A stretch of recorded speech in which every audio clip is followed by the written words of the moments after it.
Bom, eu vou gravar sobre operações da inteligência agora, porque eu percebo que é um assunto que as pessoas ficam meio perdidas em saber uma diferenciação entre inteligência, conhecimento, sabedoria.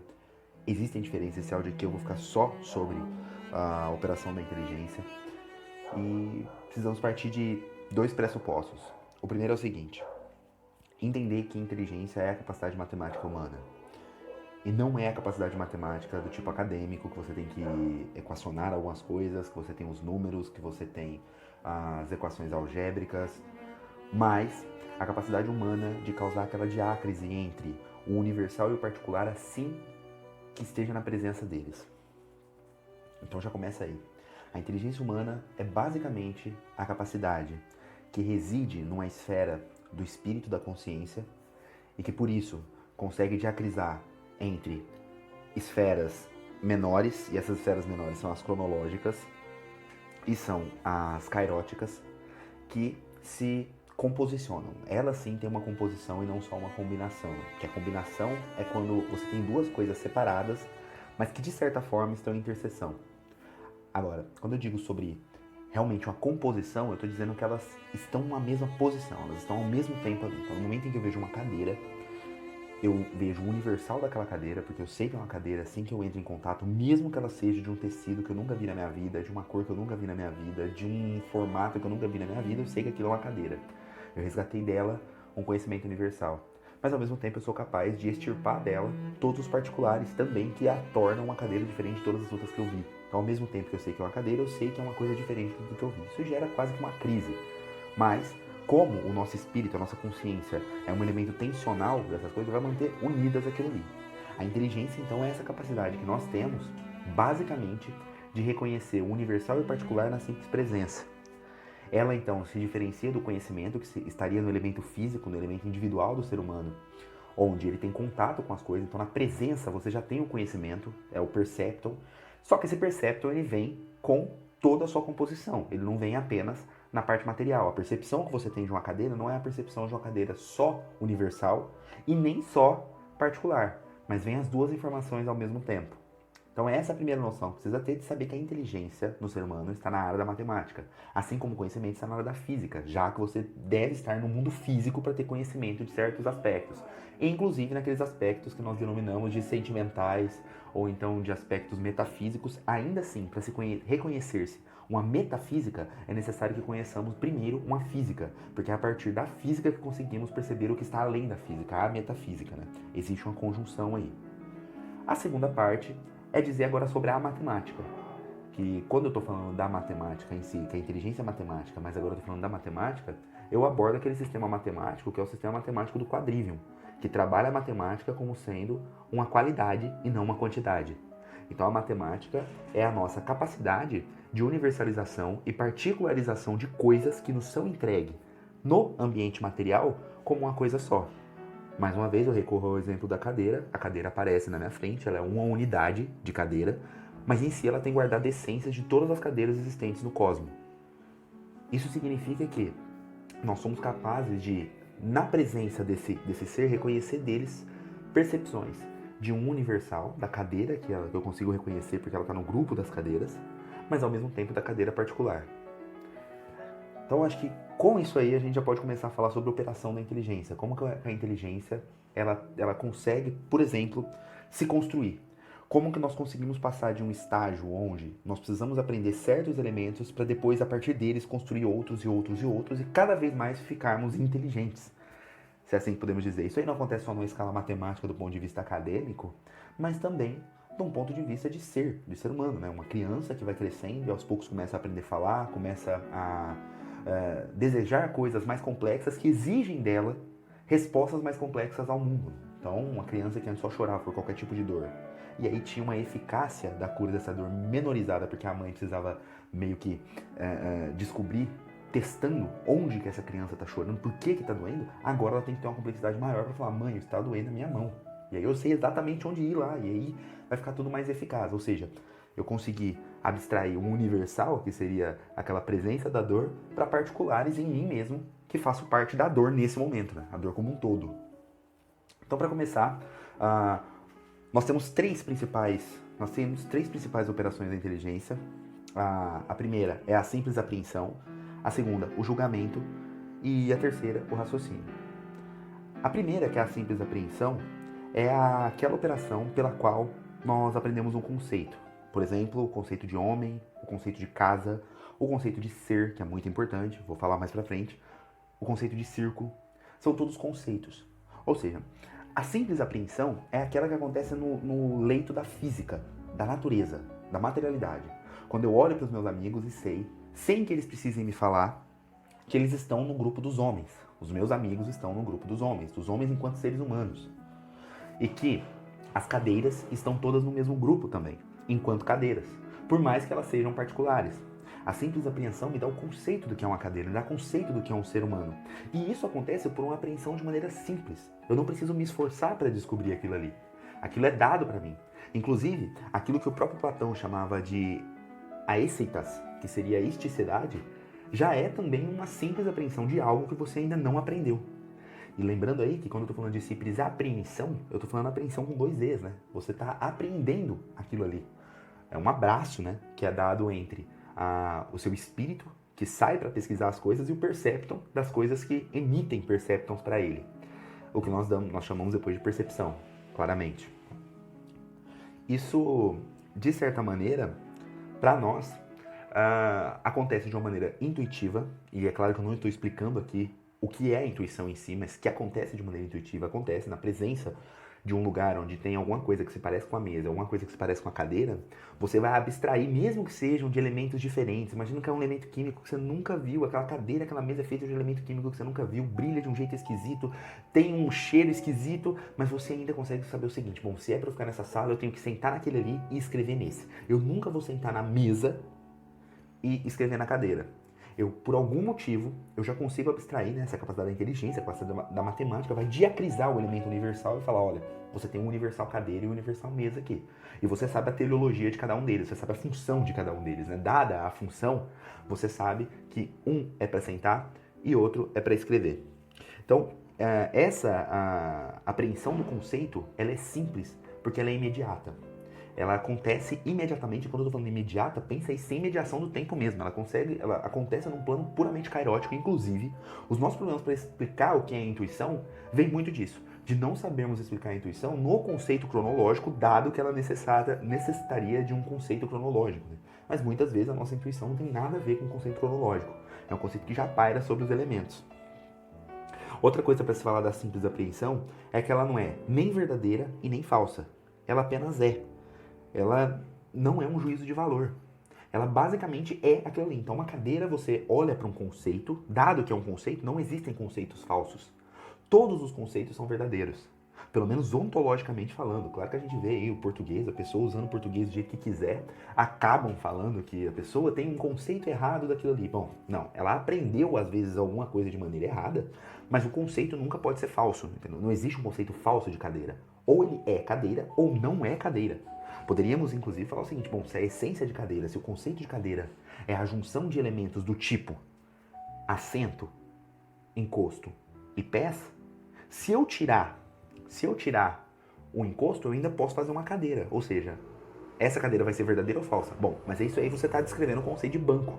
E o conceito de banco também é verdadeiro em si, ou é falso em si. Não existe julgamento aí. Não existem conceitos falsos ou conceitos verdadeiros. Os conceitos só são. Eles são. Eles não têm essa parte do juízo, né? E também, a simples apreensão, ela é super limitada. Por que ela é limitada? Essa parte aqui talvez seja uma das partes mais difíceis para poder entender a simples apreensão, pelo fato dela ser limitada. E por que ela é limitada? Porque, dada a fragmentação conceitual, nós seríamos incapazes de observar toda a complexidade do universo. E o que eu estou querendo dizer com isso? Estou querendo dizer o seguinte: o que é a essência de uma cadeira? É o assento, o encosto e o banco. Só que tanto assento quanto encosto, eu falei banco, né? Não é peça. Tanto assento quanto encosto quanto pés também são outros conceitos. Daí eu posso olhar para um assento e encontrar nele subconceitos. E no final das contas, eu criaria aí um grande jogo de peças de Lego, onde eu não poderia de maneira alguma distinguir toda a complexidade particular das coisas. São os particulares que nós podemos ver. São os particulares, os acidentais que nós podemos realmente contar, que que nós podemos quantizar além só de qualificar eles, da sua qualidade, mas também nós podemos dar quantidade para os particulares. E a complexidade está exatamente nos particulares. Se nós, por exemplo, não tivéssemos o particular, se nós tivéssemos só apreensão de conceitos, eu, por exemplo, não saberia se eu estaria gravando esse áudio para vocês ou para mim mesmo. Por quê? Porque todos nós, conceitualmente, no universal, somos homens. Como que eu poderia distinguir qualquer outra pessoa de outros se eu só soubesse que eles são homens? Ou então que tudo é cadeira? Ou então que tudo é carro? Seria impossível as operações de meticulosidade, as operações de particularidade, de saber que uma pessoa é uma e tal amigo meu é tal amigo, que o meu amigo A é diferente do amigo B, que eu não posso fazer uma brincadeira do tipo X com o meu amigo A, mas eu posso fazer a brincadeira do tipo X com o meu amigo B. Essas particularidades nos dão a sensação de complexidade. E isso, inclusive, nos ajuda de maneira fenomenal a aumentar o nosso coeficiente intelectual. Lembrando que quando eu estou falando de conhecimento, inteligência e intelecto também é outra coisa que não está aqui dentro. Eu não estou tratando sobre intelecto. Talvez no áudio posterior eu fale sobre intelecto, mas por enquanto é só inteligência. O intelecto é aquilo que está mais voltado para filosofia/teologia, né? Não está no campo da matemática, assim como também não está no campo da física, mas pode ser abstraído dele. A física, se pudéssemos falar, seria o todo particular. A matemática seria a junção do particular, seria a interseção entre o particular e o universal. E a filosofia/teologia seria o todo universal. Você vai trabalhar só com elementos universais. Continuando então, se o conceito ele pode ser fragmentado indefinidamente, você pode fragmentar um conceito até você chegar no conceito de átomo. Pensa bem, se você chega ao conceito de átomo, se você chega ao conceito de partícula, seria impossível você distinguir qualquer outra coisa. Então, se no final das contas, se a gente fosse pensar um pouco como materialista, claro que o materialista não vai pensar em conceito das coisas, mas se eu fosse pensar como um materialista, digamos assim, um naturalista materialista, eu poderia dizer o seguinte, bom, tudo o que está à minha volta é só um plano atômico, simples, ordenado. Então, eu não saberia mais distinguir o que é uma pessoa do que é um animal, eu não saberia distinguir o que é uma mesa do que é uma pessoa, eu não saberia distinguir o que é uma pizza do que é uma mesa. Em algum momento eu estaria comendo a mesa, né, uma pizzaria, porque para mim o conceito mínimo de tudo seria o conceito atômico, claro que para a visão de um materialista. Então, dessa maneira, é necessário perceber que a nossa simples apreensão, aquilo que apreende os conceitos quando a gente chega num lugar, ela é limitada. Porque ela não nos deixa, se fosse dependermos só dela, ela não nos deixa perceber a barreira entre o que é particular e o que é universal. Então teríamos só vários conceitos e isso não nos deixaria ver toda a complexidade. Eu chegaria num lugar e simplesmente... E isso acontece, né? A gente chega às vezes num lugar, tem N tipos diferentes de cadeira, e a gente olha para as cadeiras e fala, olha, essa cadeira é para sentar. Eu não vou falar, olha, essa cadeira é desse tipo, aquela cadeira do outro, aquela cadeira do outro, aquela cadeira do outro. Não. Esse negócio de cadeira do outro, toda essa complexidade está acontecendo em mim já com um elemento, não só de apreensão, de ter pego o perception daquilo, mas a minha cabeça já está trabalhando. Inclusive, nós devemos, às vezes, muito a esse fenômeno, pelo fato da gente ter que, muitas vezes, ter que trabalhar mentalmente pra falar, nossa, por que aquela cadeira tem aquilo? Aí você tem que pensar, pô, é pro cara colocar o pé ali, né? Diferentemente da outra ali, mas ainda assim tá no grupo das cadeiras, porque tem tal universalidade que as cadeiras contêm. Então, essa aí é a primeira parte da operação da inteligência. Ou seja, ela é ilimitada, ela é a operação pela qual aprendemos um conceito, e ela também não é nem verdadeira, nem falsa. Agora, o segundo tipo de operação da inteligência é o julgamento. E lembrando, para você ter uma operação completa da inteligência, para você inteligir algo, você vai passar por todos esses conceitos. Quando eu estou falando aqui do primeiro jeito, segundo jeito e terceiro jeito, não significa que você aprende ou por um ou por outro. Não, tem que passar pelos três. Você passa pelo primeiro você tem que ter apreensão daquilo ali, para depois você começar a julgar. Já o trabalho do julgamento, ele vai atribuir um conceito, a mente humana vai atribuir um conceito a outro conceito. E é julgamento, quando eu falo de mente, falando de psique, falando da alma, né? A alma ela tem essa capacidade de julgar. Então ela vai atribuir um conceito a outro conceito. Como isso acontece? Por exemplo, o homem é mortal. Quando eu falo a frase o homem é mortal, eu tenho um conceito aí de homem e eu tenho um conceito de mortalidade na mesma frase. E veiculando esses dois conceitos, eu consigo um terceiro novo conceito. Isso é o que nós veremos logo quando eu falar sobre raciocínio, mas ainda assim é necessário mostrar isso. Eu tenho o conceito de homem, eu tenho o conceito de mortal e eu consegui veicular os dois. Eu deixei os dois vinculados numa mesma proposição. E essa proposição, sim, pode ser verdadeira ou falsa. E aí, para descobrir-se a veracidade ou a falsabilidade, a falsidade, né? Falsabilidade não seria porque falsabilidade é um método, mas falsidade, a veracidade ou a falsidade de certa proposição, aí nós vamos utilizar outros métodos que estão dentro do raciocínio. Não cheguei nele ainda, é o terceiro modo. Vamos continuar aqui em julgamento por enquanto. Quando eu digo também que 2 mais 3 é igual a 5, né? 2 é um conceito, 3 é outro conceito, sendo igual a 5, que é um terceiro conceito. E ainda assim, isso para nós, nós podemos julgar numa frase só, num conceito só. Essa operação, isso é fundamental entender, que essa operação, a operação do julgamento, ela pressupõe o conhecimento do conceito de ser. Então, para você fazer qualquer tipo de julgamento, para você julgar alguma coisa, de falar, olha, este quadro é belo. Bom, você vai ter que ter conhecimento do ser. Por quê? Porque eu estou dizendo que esse quadro é. E o que o quadro é? Bom, esse é já é o conhecimento do ser. O é o ser. É aquilo, é o ser atualizado naquele momento no quadro. Quando eu digo este quadro é belo, eu estou dizendo o ser quadro é prefigurado, colocado dentro de um ser belo. Então você tem como comparar isso aí. Aí sim já vai entrar um juízo de valor. Você é capaz de perceber se daquele quadro emanam percepções para você que tornam verdadeiro ou tornam falso essa proposição. Ou seja, se eu tenho uma frase que diz algo é tal coisa, eu tenho aí o algo, que é um primeiro conceito, é tal coisa, que é um segundo conceito. Coisa é outro conceito. Algo é tal coisa. Um quadro é belo. O rapaz é inteligente. A pessoa é mal-humorada. Ainda assim, eu estou vinculando conceitos aí. Só que quando eu coloco a palavra é, eu já estou aí entendendo o conceito de ser. Então, essa operação, ela pressupõe o conhecimento do conceito de ser.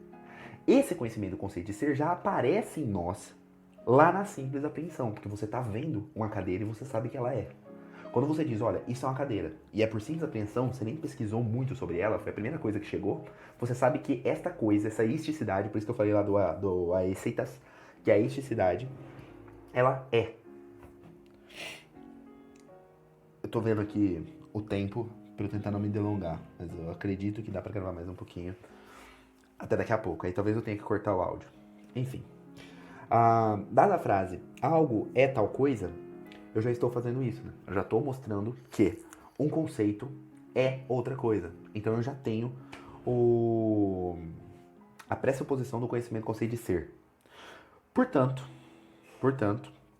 ela pode ser verdadeira ou falsa. Quando eu falo que algo é alguma coisa, ele pode ser julgado como verdadeiro ou falso. Então, quando eu digo que a maçã é azul, e aquela maçã não for azul, porque você não aprendeu por simples apreensão aqueles conceitos, você já sabe que isso é falso. Porque o que é o conhecimento do ser? O que é o primeiro princípio do ser? É que um ser não pode ser ele mesmo e outra coisa ao mesmo tempo e no mesmo aspecto. Então, esse é o primeiro princípio do ser. E isso para nós e para nossa inteligência é fundamental. Saber que algo não pode ser outra coisa senão ela mesma no mesmo tempo e no mesmo aspecto. Isso também é basicamente um axioma recíproco do princípio de identidade, né? Que algo só pode ser ele mesmo e não outro. A recíproca seria o primeiro princípio do ser, que ele não pode ser ele e ele mesmo, um ser não pode ser e não ser ao mesmo tempo sob o mesmo aspecto. Isso então vai fazer com que nós possamos, nesse momento do julgamento, identificar a coisa que você está inteligindo como verdadeira ou falsa. Um julgamento, portanto, pode ser verdadeiro ou falso, diferentemente de uma simples apreensão que não pode ser nem verdadeira nem falsa. Ela simplesmente é. Já um julgamento, ele pode ser verdadeiro ou falso. E eu vou falar um pouquinho sobre o raciocínio, mas vou gravar num áudio posterior. Bom, então continuando aqui sobre operações da inteligência, no áudio anterior eu tinha falado sobre a simples apreensão, que é a primeira operação da inteligência pela qual nós aprendemos um conceito. O julgamento, que é a segunda operação da inteligência, que basicamente atribui um conceito a outro. E agora vamos para o terceiro, o mais importante, é o que a gente mais conhece, né? A gente vive falando como é um animal racional, que é o raciocínio, que ele associa um julgamento a outro. Então reparem, quando eu tenho lá a simples apreensão, eu estou só aprendendo um conceito. Quando eu vou para um julgamento, eu vou atribuir, associar dois conceitos. E no raciocínio, eu vou atribuir ou associar um julgamento a outro. Então, dado dois julgamentos, e é claro que esses julgamentos eles já têm uma propriedade de poderem ser verdadeiros ou falsos, o raciocínio é o que vai associar os dois. Só que ele vai fazer isso por duas vias, né? A primeira via do raciocínio é o silogismo e a segunda via do raciocínio é a indução. É bom salientar um pouquinho que a palavra raciocínio, ela deriva da palavra razão, que vem de logos, né? Do grego logos, aquele logos que a gente está acostumado a falar, que é razão, palavra, verbo.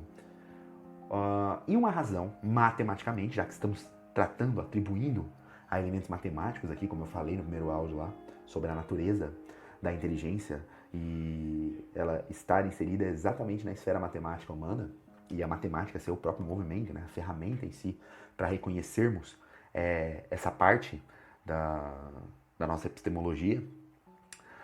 A razão, nós devemos lembrar que é só um nome matemático para um quociente, né, para uma proporção. Então a palavra razão, a palavra logos, também tem a ver com proporção, e isso aí não é novidade para ninguém. Até a palavra logaritmo, ela significa números proporcionais, que basicamente foi o que um matemático, ele estava estudando uma maneira de fazer operações de soma e de subtração substituírem, de alguma maneira, a operação de multiplicação e divisão, que eram muito complexas, né? Ele trabalhava num banco. Ele, inclusive, foi uma das pessoas que ajudou bastante no desenvolvimento do que nós chamamos de função, mas ainda não era o Descartes. Eu esqueci o nome dele agora, mas não é tão difícil assim de lembrar. Talvez no meio do áudio aí eu vou lembrar, o meu subconsciente joga e eu acabo falando aqui. E ele deu um nome a isso de logaritmo, né? São números proporcionais. Aritmos é número e logos é proporcional. Se nós sabemos, então, desde a simples apreensão, que as coisas vêm numa composição entre cronos e kairos, uma composição entre universalidade e particularidade, o nosso raciocínio é o que vai perceber essas proporções.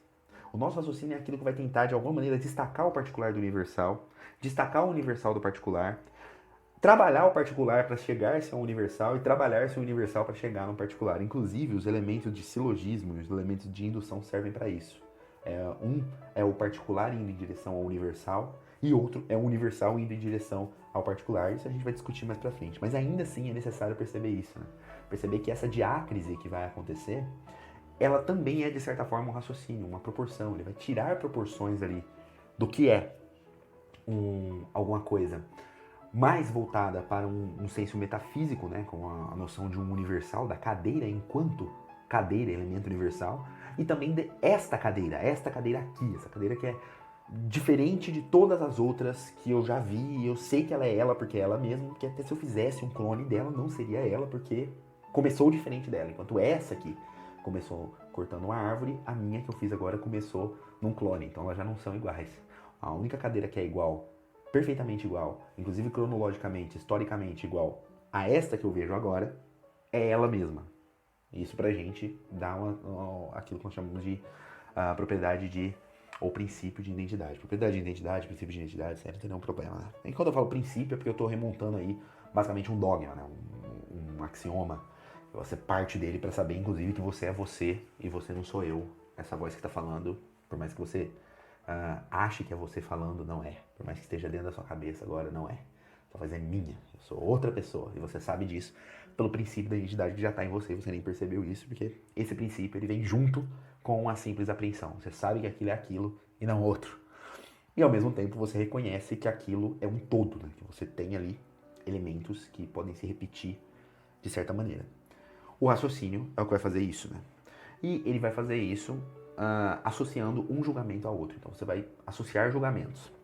Isso aí pode acontecer por duas vias, como eu falei, o silogismo e a indução. Vou explicar cada um deles separadamente. O silogismo, ele acontece quando, partindo de um julgamento já conhecido, e tido como verdadeiro, nós tiramos a conclusão de algo que já estava implícito ou já contido no primeiro julgamento. Então, a partir de um julgamento já dado, então eu já sei se ele é verdadeiro ou falso, ele é tido, na verdade ele é tido como verdadeiro, porque se esse julgamento for falso, se lá na etapa do julgamento, a nossa psique, a nossa mente, a nossa alma, perceber que aquele julgamento é falso, ela já descarta. Então você não vai nem raciocinar aquilo ali. Você vai raciocinar apenas em torno de julgamentos verdadeiros. Por mais que as premissas, que o final desse raciocínio seja um equívoco, você ainda vai trabalhar em cima de premissas verdadeiras. Então o silogismo ele pode terminar sim numa conclusão falsa, mas as suas premissas não podem ser falsas em si, porque isso geraria um equívoco. Então, o silogismo é isso, né? Você ter um julgamento que já é conhecido como verdadeiro e você vai tirar a conclusão de algo que já está implícito e contido desde o primeiro julgamento, mas que não é aparentável no primeiro julgamento que você deu. Um grande exemplo disso, acho que todo mundo já viu esse silogismo aqui, que é todo homem é mortal, Sócrates é homem, portanto, Sócrates é mortal. E aí a gente vê de novo aquela passagem do universal para o particular. Basicamente, o que o silogismo faz é a particularização de julgamentos universais. Quando eu digo que todo homem é mortal, o homem aí é o universal. Quando eu digo agora que Sócrates é homem, o Sócrates é um elemento particular contido num elemento universal que é homem. Portanto, se todo homem, que é o elemento universal, é mortal, é impossível que Sócrates não seja mortal. Porque Sócrates está dentro do conjunto dos homens que são mortais. Ele é um particular dentro desse homem, um representante desse homem. Então você tem um movimento aí que passa do universal para o particular. E para que serve isso? Para que, de certa forma, eu tenha um julgamento de Sócrates que eu não tive dos outros homens. Que eu não tinha só por saber que Sócrates é Sócrates. Mas que vem a partir da categorização de Sócrates dentro do grupo dos homens. É para isso que serve o silogismo. Lembrando que o silogismo está dentro do raciocínio. É um raciocínio, o silogismo é um raciocínio que vai associar um julgamento a outro. Repare que quando eu digo que todo homem é mortal, isso já é um julgamento. Sócrates é homem, isso também é um julgamento. E lembre-se que julgamento é a associação de conceitos. Então quando eu digo todo homem é mortal, olha isso, homem é um conceito e mortal outro conceito. Isso é um julgamento. Sócrates também é um conceito particular, mas é um conceito. É homem, que é um conceito também. Então eu tenho aí outro julgamento. Agora, quando eu junto esses dois julgamentos, todo homem é mortal, Sócrates é homem, Sócrates é mortal, é uma conclusão óbvia, uma conclusão dada, que eu não precisaria desse próprio silogismo para poder reconhecer, de fato, em espírito pelo menos, para minha alma poder reconhecer que Sócrates é um homem, né? Basicamente, a gente encontra com várias pessoas por aí. Se você viajar para uma outra cidade, você vai ver gente que você nunca viu na sua vida. Mas ainda assim, você não vai tratá-la como um cachorro, como uma cadeira ou como um carro. Né? Você não vai fazer isso. Você vai saber que aquilo ali é um ser humano, por mais que você nunca tenha visto antes. Por quê? Porque, de certa forma, por simples apreensão, você conseguiu conectar aquilo ali. Você conseguiu pegar aquilo ali. Você não vai chegar para alguém e falar, ó, você é imortal? Mesmo sabendo que aquela pessoa é homem. Basicamente é isso. Ou seja, quando eu vinculo esses julgamentos, todo homem é mortal, Sócrates é homem, eu crio um novo julgamento. Sócrates é mortal. Sócrates é mortal é um julgamento novo, porque eu tenho um conceito de Sócrates envolvido com o conceito de mortal. Então, nós deduzimos nesse movimento aí, para Sócrates, algo que é implícito ao se dizer que todo homem é mortal. Quando eu digo que todo homem é mortal, eu já deduzi que Sócrates está dentro do grupo do homem, né? Ou seja, quando eu estou falando isso, quando eu estou falando que Sócrates está dentro do grupo do homem, se o homem é mortal, e Sócrates está dentro do grupo do homem, Sócrates não pode ser imortal, ou não mortal, não pode ser não mortal, para ficar um duplo negativo, ficar mais fácil para matematizar a coisa, eu basicamente estou dizendo o seguinte, né? Eu estou mais uma vez reafirmando aquele negócio de que para qualquer coisa nós precisamos saber o primeiro princípio do ser, que seria o princípio da não contradição. O raciocínio, ele só pode ser obtido tendo-se o conhecimento de que o ser existe e que aquilo envolve um ser. Por quê? Porque é trabalhado com julgamento. O raciocínio ele vai vincular julgamentos. E nos julgamentos, nós já percebemos que é necessário o conhecimento do conceito de ser, que algo é ele mesmo e não outro, que seria o segundo princípio, ou princípio da identidade, que é recíproco ao primeiro princípio do ser, seria que algo não pode ser e não ser ao mesmo tempo sob o mesmo aspecto. Quando eu falo sobre o mesmo aspecto, é porque em aspectos diferentes nós podemos ser e não ser as coisas. Por exemplo, eu poderia dizer o seguinte, olha, eu sou um ser vivo. Eu sou um ser vivo. Tá, mas e seu fio de cabelo? Bom, o meu fio de cabelo eu não sei se ele é um ser vivo, mas ele ainda está em mim. Então, sob o aspecto do fio de cabelo, sim. Mas agora, como um todo, eu sou um ser vivo. Eu tenho minerais no meu corpo, mas os minerais em si não são vivos. Entretanto, eu tenho uma organização que torna animado, então dá ao homem essa ânima, que nós basicamente percebemos que é o conceito de alma, né? Inclusive tem um livro do Aristóteles que fala muito sobre isso, como um ser vivo. Então, sob aspectos diferentes, algo pode ser e não ser. Agora, sobre o mesmo aspecto, é impossível. É impossível um carro verde que seja amarelo. É impossível encontrar a área triangular de um círculo. Então, sob o mesmo aspecto, e ao mesmo tempo, é impossível algo ser e não ser. Basicamente é isso que eu estou querendo afirmar aqui no silogismo. O silogismo que ele vai fazer pra gente é perceber essa definição. É perceber que, olha, você colocou uma premissa aqui, você colocou uma premissa aqui. Por mais que esses dois julgamentos já tenham passado pelo julgamento e mostrado que eles são verdadeiros em si, então, por exemplo, todo homem é mortal, Sócrates é homem, pode ser que no confrontamento entre os dois, fazendo um trabalho dialético, a síntese, o final da coisa, aquilo que você vai tomar como conclusão, seja uma coisa falsa. Então a conclusão pode ser um julgamento falso. O que nos faria, por exemplo, o surgimento de uma nova antítese, né, que daria luz ao prosseguimento disso aí. Então, o raciocínio ele só pode ser obtido se você tiver o conhecimento do que é o ser. Por quê? Porque o raciocínio ele só pode acontecer mediando dois julgamentos. E o julgamento é impossível sem o conhecimento do ser. Você não pode falar que algo é bonito, algo é feio, algo é inteligente, algo é interessante, se você não tem conhecimento do ser. Então, você vai precisar saber o que o ser é. E o que é ser bonito, o que é ser interessante, o que é ser inteligente, o que é ser engraçado para poder fazer essas coactações, no sentido de Mário Ferreira, essas coactações de conceitos. Então, o princípio da não contradição, isso aí pra gente já fica como uma lição aqui, essa parte do silogismo, ele diz que um ser não pode ser e não ser ao mesmo tempo sob o mesmo aspecto. Então, se Sócrates é humano e todo humano é mortal, Sócrates é humano e todo humano é mortal, Sócrates não pode ser um não mortal, porque ele é um humano e todo humano é mortal. Então, o silogismo é uma maneira, portanto, de ampliar os julgamentos que não seriam ampliáveis sem esse tipo de raciocínio.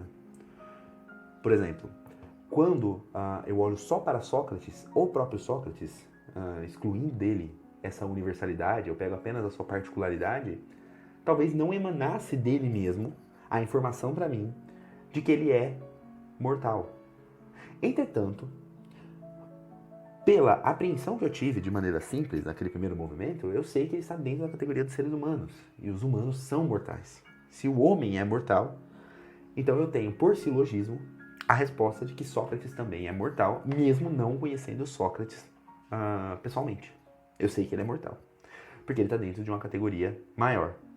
Mais uma vez, você vê aí, basicamente, um contexto, um conceito universal, um contexto universal, esvaindo-se para que você tenha um conhecimento agora amplificado de um particular, que seria Sócrates.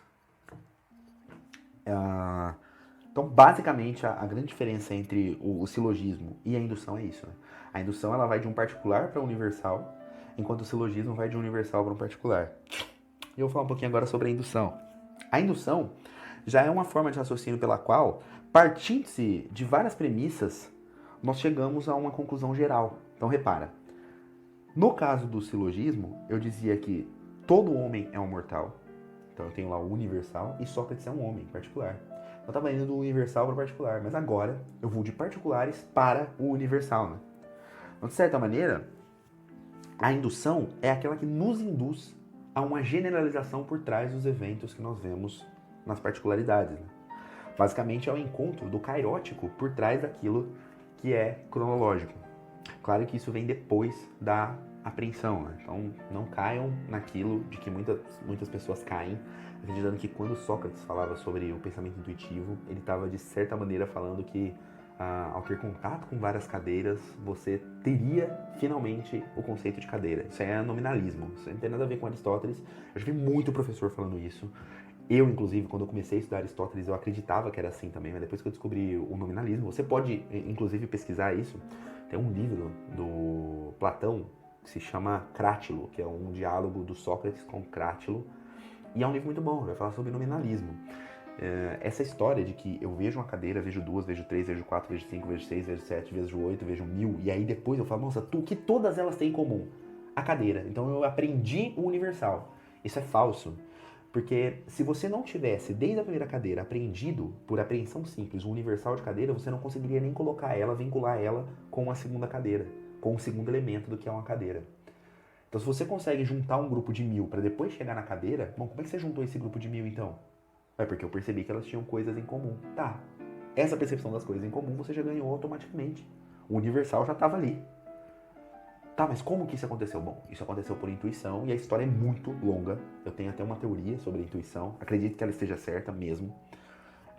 Mas isso aí fica para outro áudio.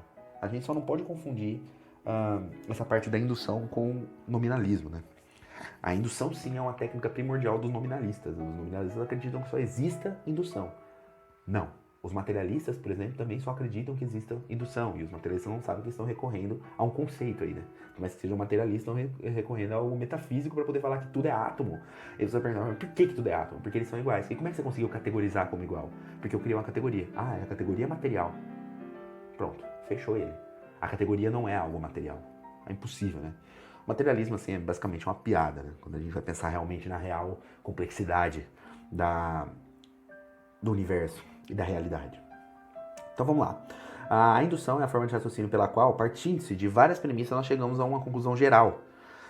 Ou seja, eu pego várias premissas, vejo o que tem em comum nessas premissas e consigo induzir algum evento que pode ser futuro. Por quê? Porque eu generalizei, eu universalizei aquilo que eu percebi só nos seus particulares. Um exemplo que eu posso dar seria assim, N homens que morreram. Então eu conheci N homens que morreram. Isso veio pela minha experiência, eu tive que experimentar essas coisas. Então isso vai nos dar a informação da mortalidade dos homens. Eu sei que o próximo homem vai morrer, que eu também vou morrer, porque N homens morreram. Inclusive, é por reconhecer esses universais que nós sabemos que em nós também existe um eidos, né? uma ideia que paira sobre nós. Isso seria a nossa alma. E é nesse elemento que o Espírito Santo trabalha para que nós percebamos melhor que nós estamos no próprio Deus e que Deus está em nós a partir dessa análise kairótica, né? Dessa consciência da imortalidade que nós temos. Consciência da vida eterna, consciência da imortalidade da alma. O materialista, infelizmente, nunca vai chegar nisso, né? Ele vai acreditar que quando ele morrer, o corpo dele vai se separar e ele vai terminar igual uma televisão, assim. Então, essa aí é uma dificuldade do materialismo ateísta, principalmente. Ao mesmo tempo, eu posso dar um outro exemplo dizendo assim, como é que a gente sabe que o sol vai nascer amanhã? Bom, a minha ideia de que o sol vai nascer amanhã vem porque ele nasceu todos os dias até hoje. Então, basicamente, eu tenho uma indução, eu posso acreditar que o sol vai nascer amanhã, por mais que essa ideia não esteja nem mesmo implícita. Não é? O fato do sol nascer todo dia não significa que ele vai nascer amanhã. O fato de uma pessoa todo dia te dar uma bala não significa que amanhã ela vai te dar também. Mas você acaba inferindo isso. Você infere isso por indução. Quem batia muito nisso aí é o filósofo David Hume, né? Tanto o Hume, o Locke também falava isso, o Berkeley também falava muito sobre isso. E aí vocês podem dar uma lidinha, dar uma pesquisada sobre David Hume, principalmente, foi o maior expoente disso, né? Desse ceticismo radical. Ele basicamente falava que destrinchava isso aqui. Ele falava, olha, tudo que nós aprendemos é por indução. E até então a indução estava sendo levada assim como uma coisa maravilhosa, dá para acreditar na indução. Ele falou, mas uma indução não é uma fonte confiável. Só porque as coisas estão acontecendo até agora não quer dizer que vão continuar acontecendo. Não tem um padrão por trás, um motor por trás que esteja trabalhando nessas vias, né? Você não tem uma conservação de energia, porque inclusive a conservação de energia, para Hume, obviamente, né, é um elemento de indução. Você induz que a coisa que você joga para cima vai voltar. Mas e se em um momento ela não voltar? Como é que você vai reagir? Ele depois denominou isso como hábito, né, a força do hábito. Ele estava querendo falar sobre isso. E você vê aí que quando eu sei que o sol vai nascer amanhã, isso não está implícito. Já no silogismo, quando eu falava que Sócrates é mortal, isso já estava implícito. Por quê? Porque Sócrates é humano e todo humano é mortal. Temos a diferença aí do silogismo e da indução.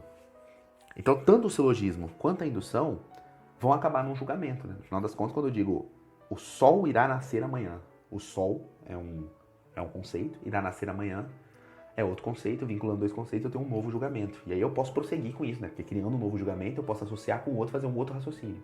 Isso vai me dar outro julgamento, que eu posso associar com outro julgamento e fazer um novo raciocínio. E aí você vai tendo esse confrontamento de hipóteses que basicamente é o que, no final das contas, gerou o que nós chamamos hoje de método científico. Né? Que hoje está super materialista, cheio de problemas ontológicos reais, mas ainda assim a base é uma base bem... a gente for, vou até falar isso, né? Greco-cristã. Por que não? Por que não dizer isso aí? É uma verdade.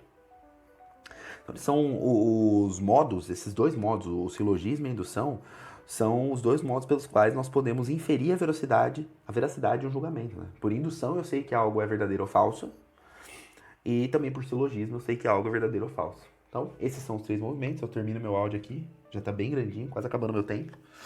Mas eu acho que valeu a pena, deu para discutir bastante coisa. E para vocês se lembrarem, operações de inteligência são a simples apreensão, que basicamente é como nós aprendemos um conceito, isso vem direto na presença da coisa, acontece na física, no indivíduo do humano.